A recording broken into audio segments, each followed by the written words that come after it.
Voyage au Patatland. Une exposition étonnante à découvrir dans la galerie François Ier à Aubigny-sur-Ner. Rencontre avec l'artiste. Michel Devaux. Pourquoi la pomme de terre? Eh bien, c'est la question que tout le monde me pose, et c'est une question tout à fait simple. Souvenez-vous de vous-même lorsque vous étiez enfant et qu'à l'école primaire, on vous a demandé de dessiner des bonshommes, des personnages. Et qu'est-ce que vous avez fait? Vous avez fait ça, et puis ça, et puis ça, et puis ça, et puis ça. Et ça, c'était justement les êtres humains. Tardivement, j'ai compris qu'il fallait utiliser cette métaphore pour parler de tout le monde en général et que chacun puisse se projeter dans l'image que j'allais présenter pour parler de nos vies à tous, sous leur aspect le plus général, le plus collectif, que ce soit en Amérique, que ce soit en Asie, que ce soit en Europe, et qu'on soit de n'importe quelle couleur et qu'on parle n'importe quelle langue. Les voix du cœur, l'amour fou, bain de minuit, l'enjeu, fragilité de la vie. Ah, ce soir, mon amour, ce soir, j'attends Madeleine. La flûte enchantée, Mozart, le songe d'une nuit d'été, Mendelssohn, l'Angélus, Millet, sous le pont Mirabeau. Alors j'ai fait, sur les pommes de terre exactement, j'en ai fait, disons, plus de 700. Il y a 600 tableaux, des huiles sur toile et une centaine de dessins. Voici un exemple de l'universalité de mon propos. Tous les enfants, aussi bien les petits garçons que les petites filles, pratiquement, disent qu'ils ont fait ça.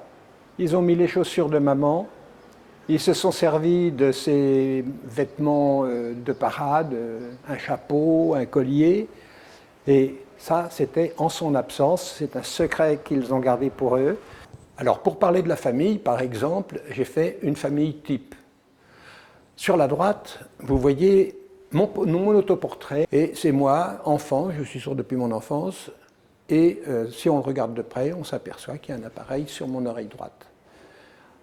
À ma gauche, au centre, donc, c'est le portrait de mon papa. Mais c'est mon papa à moi, mais ça aurait pu être n'importe quel autre papa. Et puis, à gauche, il y a ma maman avec son joli collier de pommes de terre.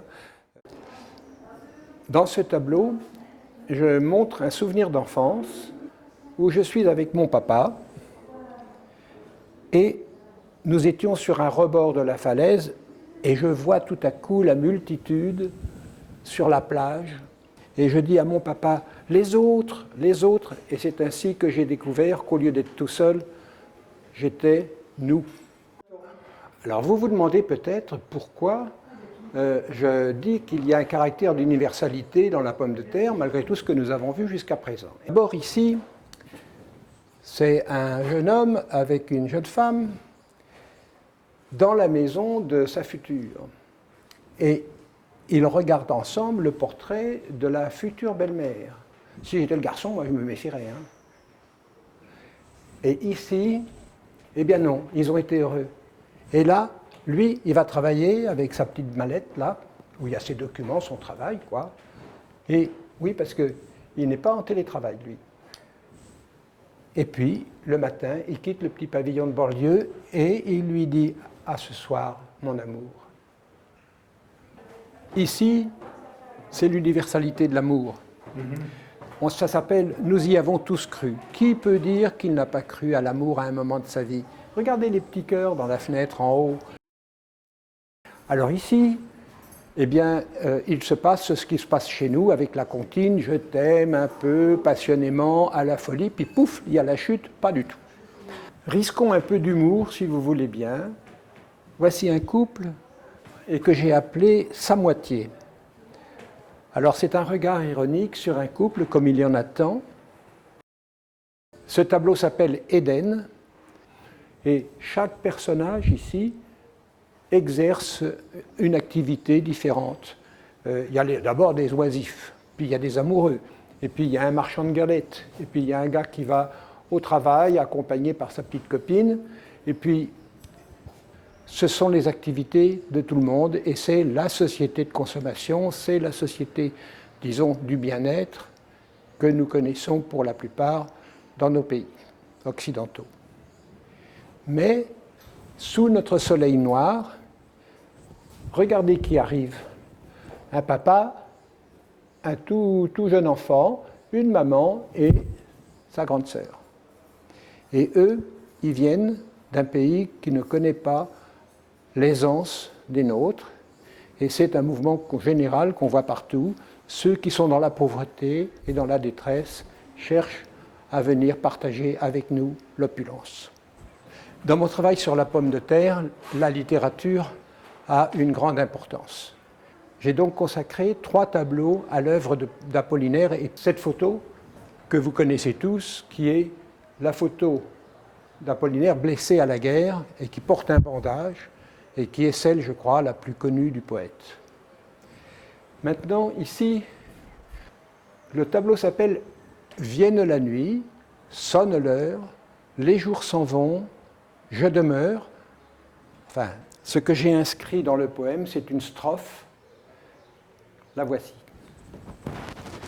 Main dans les mains, restons face à face, tandis que sous le pont de nos bras passent des éternels regards longs de Silas. Ici, nous avons un arbre. Pourquoi un arbre et pas une pomme de terre? Eh bien, parce qu'il n'y a pas d'exclusivité à l'amour. Ici, j'ai voulu montrer, témoigner même de mon amour pour un arbre. Et j'ai un attachement profond pour lui. Et j'espère, lui, pour moi. Vous voyez que je traite l'être humain en général. Et quand je me traite moi-même, je me maltraite. Et j'y prends évidemment un peu de plaisir en me moquant de ce que je prétends être et que peut-être je ne suis pas.